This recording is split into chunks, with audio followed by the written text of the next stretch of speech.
The worn floorboards of the Brennan cabin groaned under Clara's bare feet as she swept the same corner for the third time that morning. Outside, the Kansas wind rattled the loose shutters, a sound she'd grown accustomed to over her 23 years.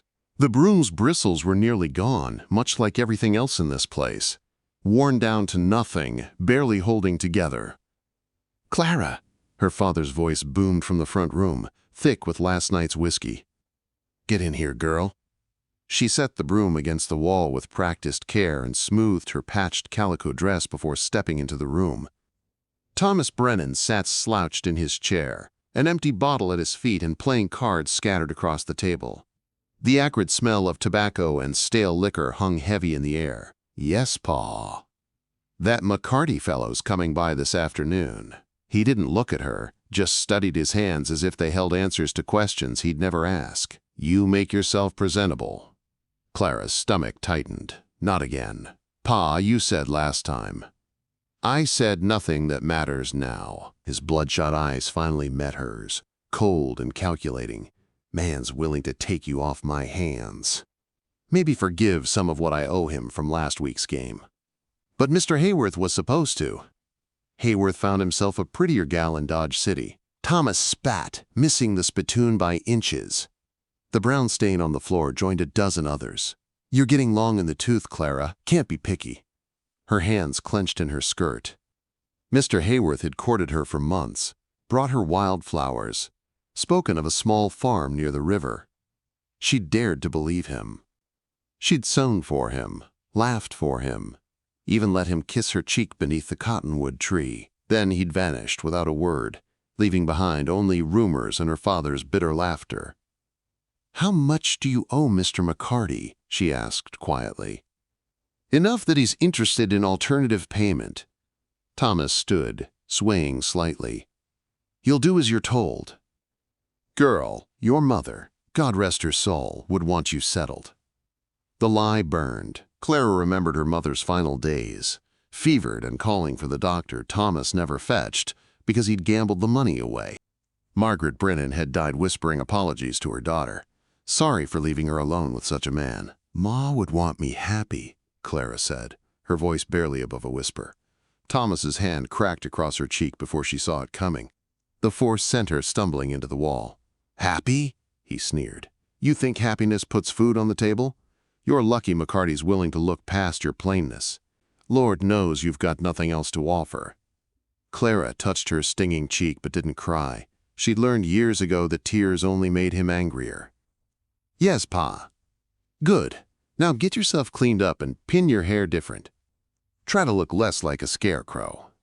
She retreated to her small room, hardly bigger than a closet. The cracked mirror showed a face she'd grown to hate, angular features, pale skin that freckled too easily, hair the color of dried wheat that never held a curl. Her mother had been beautiful once, before poverty and Thomas Brennan wore her down. Clara saw none of that beauty in herself. From her window, she could see the Garrett family's wagon rolling past. Mrs. Garrett sat beside her husband, their 3 children in the back, heading to town for supplies.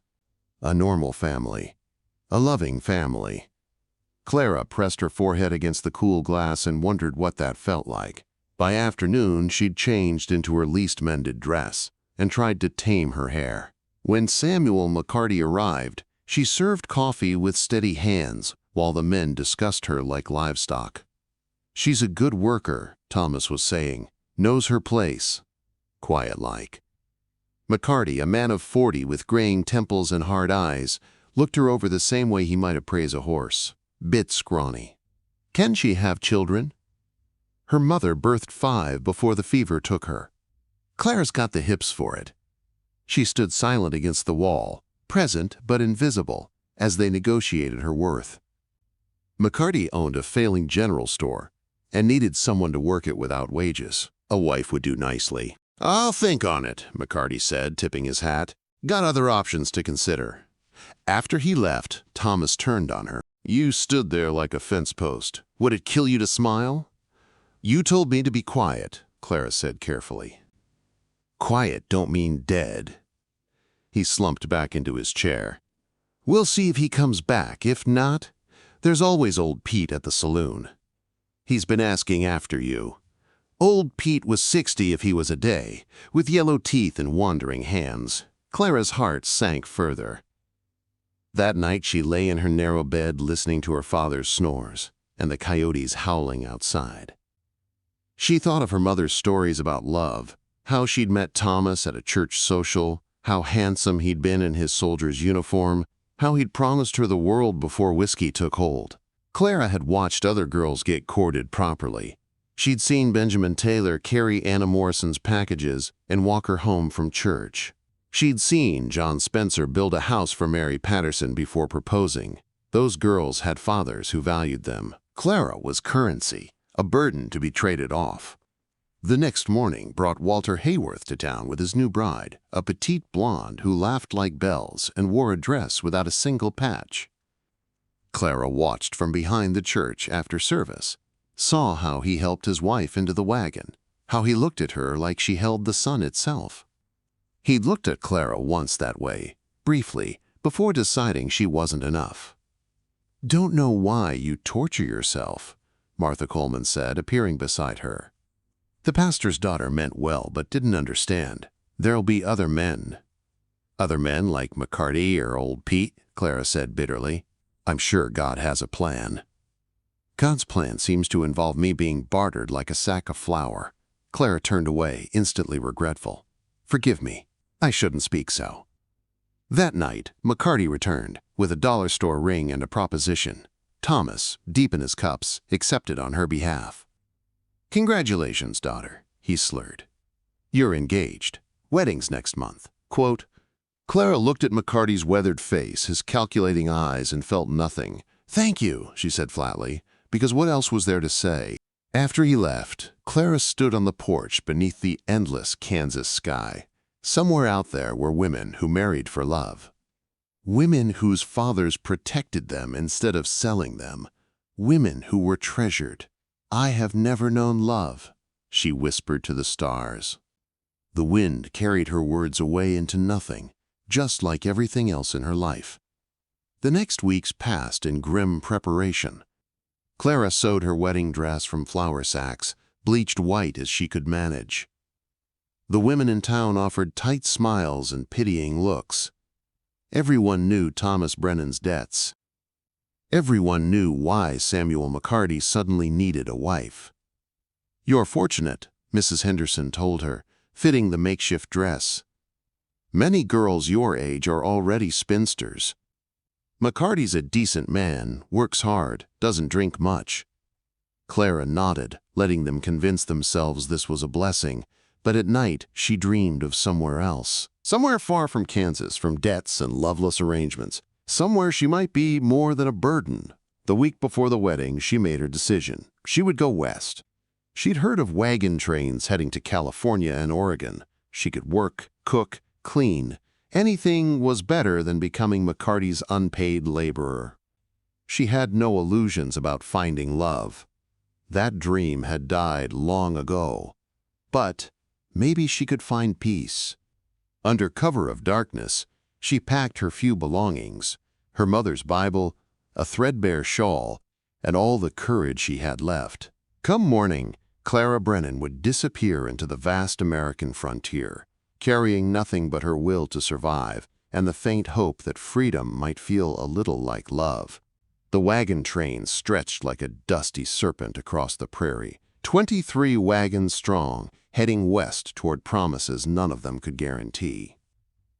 Clara had joined them in Independence, Missouri, offering her services in exchange for passage. The wagon master, a gruff man named Josiah Mills, had looked her over with skeptical eyes before finally nodding toward the Patterson family's wagon. "They lost their eldest girl to fever last month," he said. "Could use help with the young ones. You pull your weight, you can travel with us." That had been 3 weeks ago.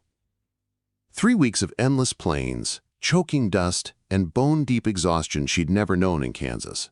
But also 3 weeks of freedom, from her father's house, from McCarty's calculating eyes, from the noose of a future she hadn't chosen.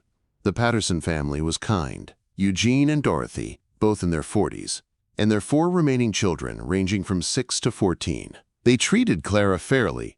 if with a faint layer of grief that never lifted.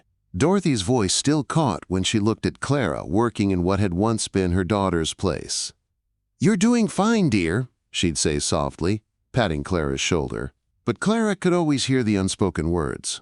"You're not her. You'll never be her." Still, it was better than Kansas. Here, her work meant something. Her hands were busy from dawn till dusk, helping prepare meals, mending clothes, calming frightened children when the wind howled across the open plains. She'd earned her place among them, and for once, no man bargained her worth.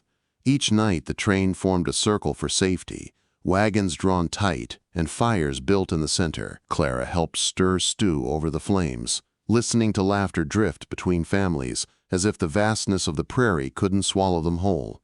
But that night felt different. The air hung heavy and restless. Conversations carried a tone of unease. Scouts saw Apache signs 2 days back. She heard Mr. Mills warn the men, "We're skirting their hunting grounds. Best stay sharp." The name alone made Clara's stomach tighten. She'd heard stories in Kansas, terrible ones, told by men at the saloon who'd never left the county. Whether truth or fear, she didn't know. But out here, beneath an endless sky, the threat felt real.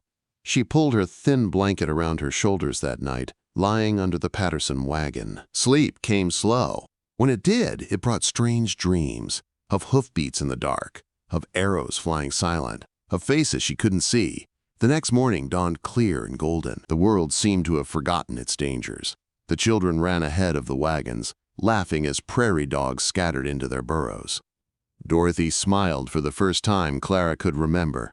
Even Eugene whistled as he drove. By noon, the rhythm of the road returned. The creak of wheels, the steady clop of oxen, the calls of teamsters urging their animals on. Clara walked beside the wagon, skirts brushing the tall grass, feeling, for the first time in her life, like she belonged somewhere, even if only temporarily.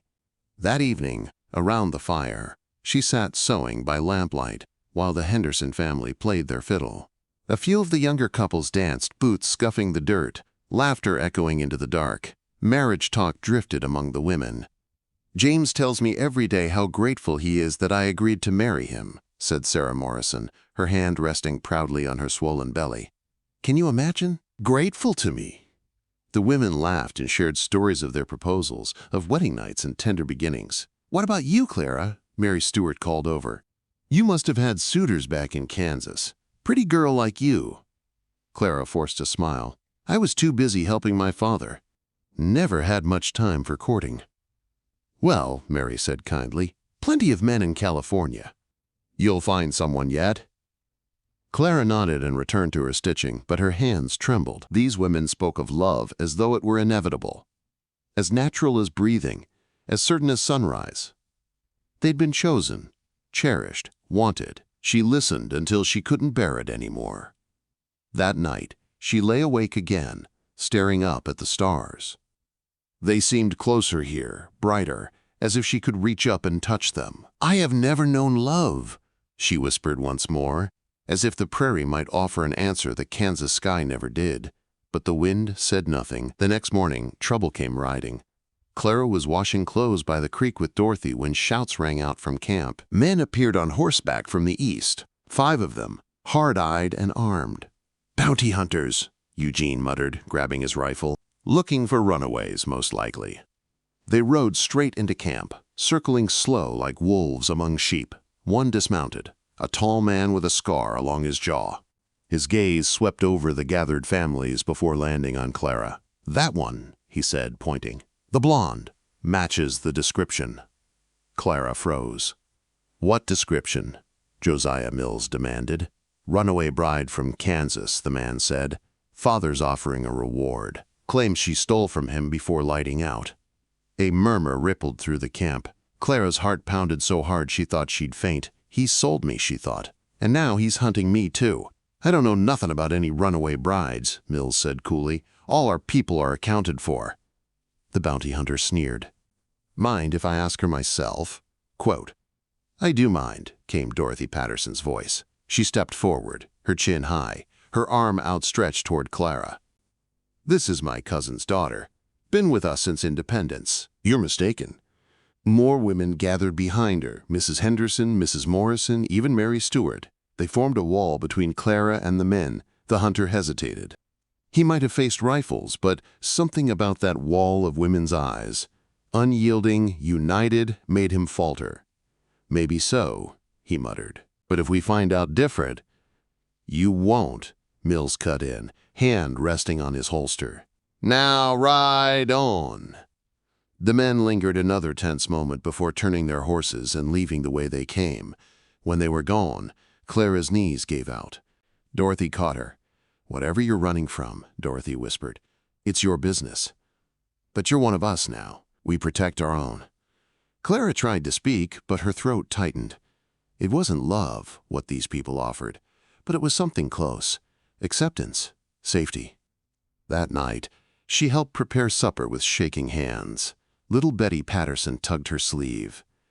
"Tell us a story," the child begged. Clara hesitated, then began one her mother used to tell, about a brave girl who outsmarted bandits to save her family. The children leaned close, eyes wide. Even the adults quieted to listen. "You tell that real nice," old William Turner said afterward. "Got a gift for it." A gift. The words echoed long after the fires died down. Maybe she didn't have beauty or wealth, but maybe she had something else, something worth keeping. 3 days later, the Apache came. The warning came too late. The scouts barely made it back before the first arrows flew. "Get the children inside!" Eugene shouted. Clara grabbed Betty and Tommy, shoving them beneath the wagon. The air filled with screams and gunfire, smoke and dust. Men fired from behind barrels and wheels. Women prayed. Horses screamed. Clara peeked out just in time to see Dorothy caught in the open, running for extra ammunition. A warrior bore down on her, tomahawk raised.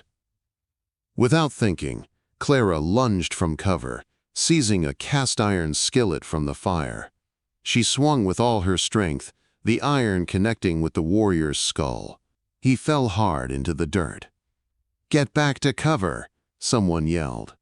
She grabbed Dorothy's arm, half dragging her to safety. An arrow whistled past, close enough that she felt its wind. Another warrior appeared through the smoke. A young man with paint streaked across his face. He stared at her, tomahawk in hand, eyes unreadable. Then, to her shock, he lowered his weapon, turned, and vanished into the chaos. When the battle ended, the wagons were scorched, 3 men dead, several wounded, the rest alive. Barely. Dorothy wept as she held Clara's hands. "You saved my life." "Anyone would have," Clara whispered. Eugene shook his head. "Not anyone. You're brave, girl. Braver than you know." That night, as the survivors buried their dead beneath the stars, Clara sat apart, her hands still trembling. She thought of the young warrior who had spared her, of his eyes, dark, steady, filled with something she couldn't name. "Perhaps none of us really know love," she murmured to the night.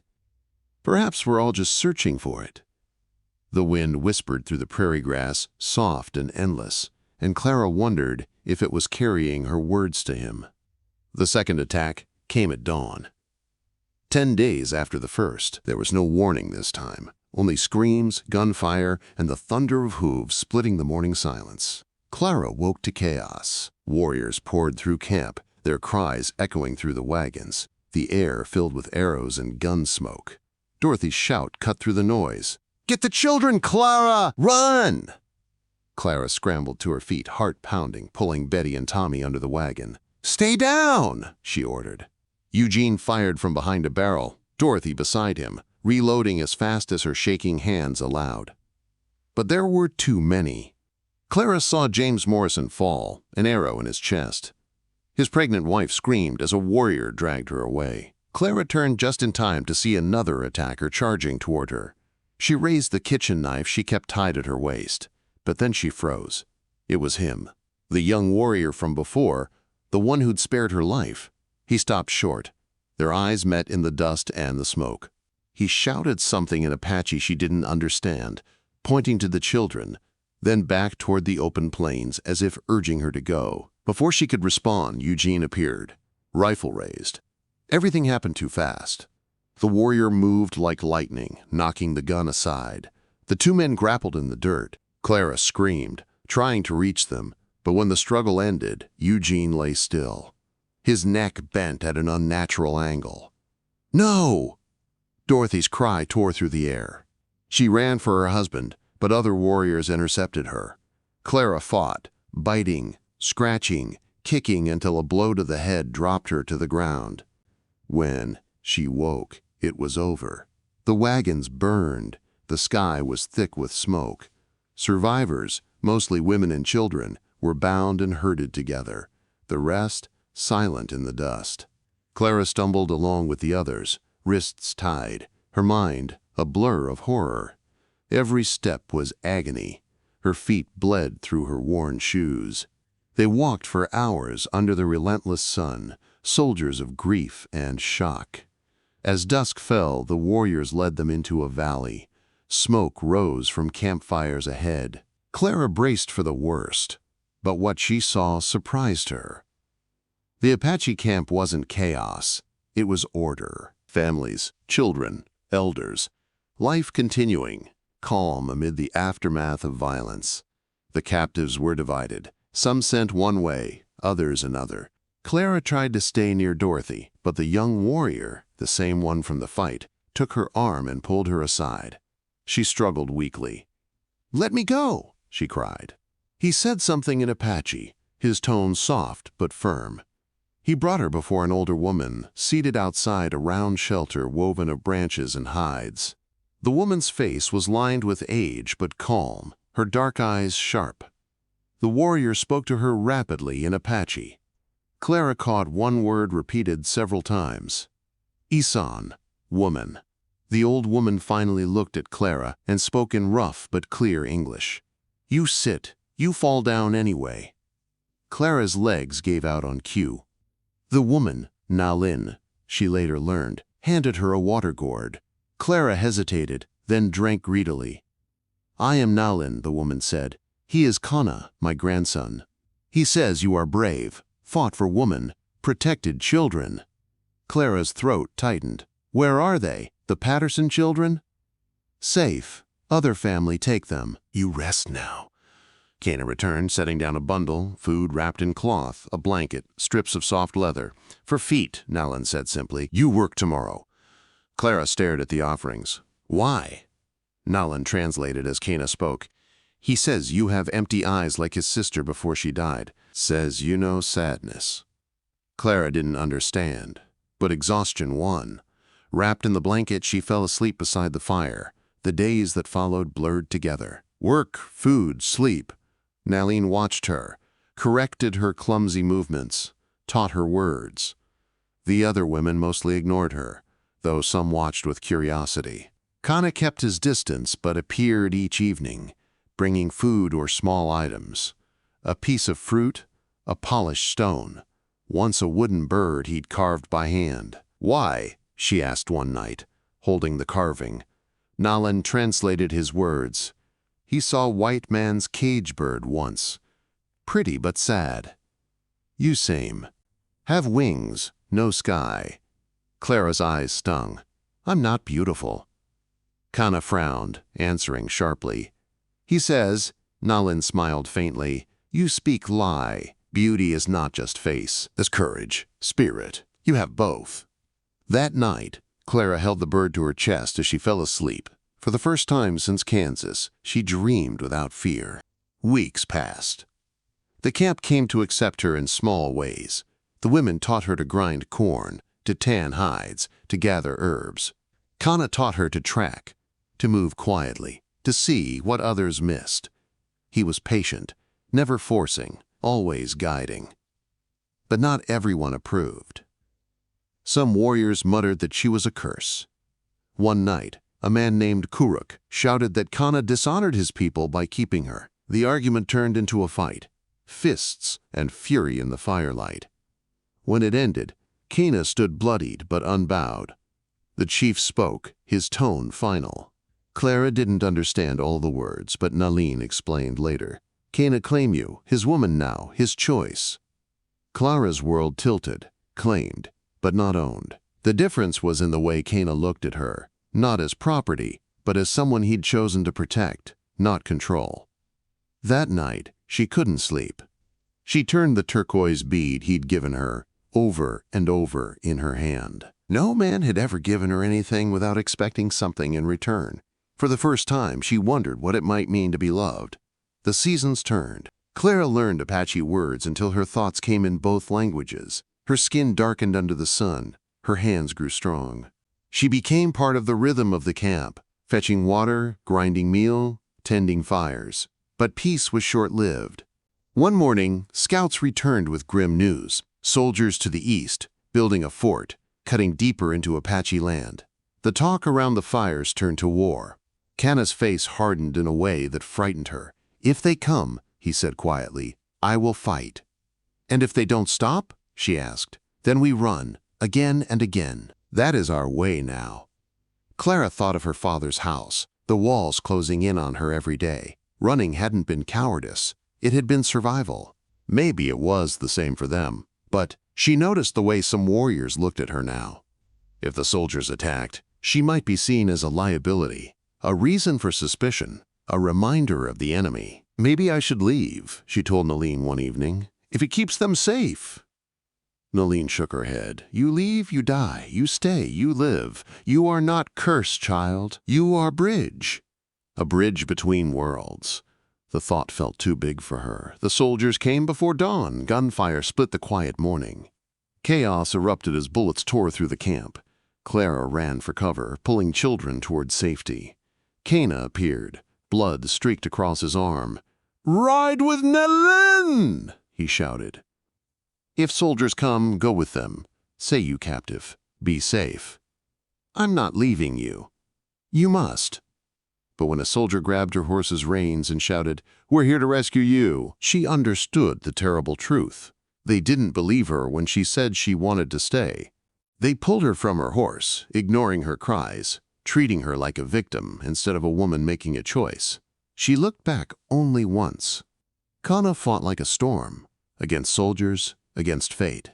But he was overwhelmed. The last thing she saw before they dragged her away was him calling her name as his people pulled him back from a suicidal charge. Fort Defiance. They called it safety. To Clara, it felt like a cage. The soldiers gave her clean clothes, a cot, food she couldn't taste. They called her Miss Brennan again, as if the name still belonged to her. They said she was confused, suffering from, quote, captivity syndrome. You'll thank us one day, said the lieutenant in charge. You're safe now. But every night she lay awake thinking of the mountains, of Cana's voice, of the bead that still hung around her neck. The turquoise pressed warm against her skin, a reminder that safety and freedom weren't the same. 3 months passed before the Apache came for her. It was a blood moon that night. The attack came swift and silent, over the walls, through the smoke, the cries of soldiers rising into the desert air. Clara woke to chaos but didn't run to hide. She ran to the sound of his voice. Cana. He was there, fighting through the courtyard, his face streaked with sweat and blood. Their eyes met. For a heartbeat, the world went still. You came, she whispered when he reached her. Always come, he said, pulling her close. You are mine. I am yours.